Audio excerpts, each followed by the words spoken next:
A number of anonymous sources close to the Syrian conflict have told RT that rebel forces are planning to launch a, quote, provocation attack using chemical weapons against Israel. Live now to RT's Paula Slier in Tel Aviv for more on this. Obviously, those concerns, they're uncorroborated, but let's talk about where they may have come from and how strong they may be. Those concerns being greeted very seriously in Israel. Well, it certainly will be taken very seriously here in Israel. Nothing as of yet in the Israeli press or any kind of official comments. What we know is that RT sources are telling us that they have information that in the nearest future there will be an attack originating in the areas of Syria where the rebels are present, using certain unknown chemical weapons against the territory of Israel.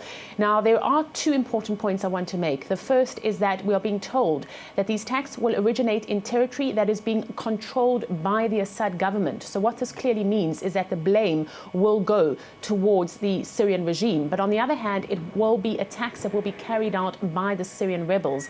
As I say, no reaction as of yet here in Israel, but in the last 24 hours, there have been a number of emergency drills, particularly in the north of the country, in Israel's Golan Heights. We also are hearing now from the Israeli Institute for Policy Against Terrorism. On Monday, they released a report in which they say that they have information that there are chemical weapons in Syria being housed in some 50 cities. 5 of those are cities with big factories. Now, the report is saying that the situation in these cities is constantly changing.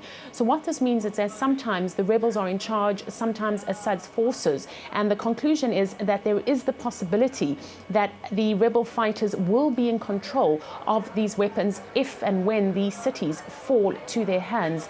The report also outlines concerns that Hezbollah or Palestinian organizations or Al-Qaeda-linked organizations will get their hands on these chemical weapons.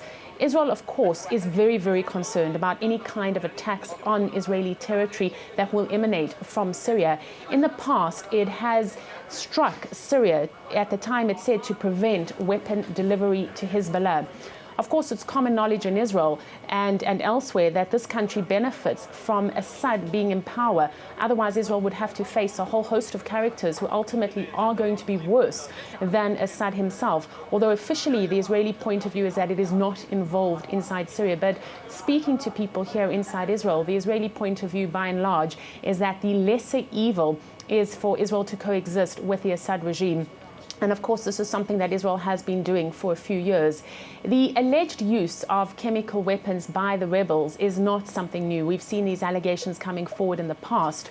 Of course, this is a conflict that has been laden with all kinds of provocations at all levels. We've seen horrifying pictures of dead children that were used by the Obama administration to justify a possible attack on Syria. And later it turned out that those children had in fact been kidnapped and slaughtered by the rebels with chemical weapons.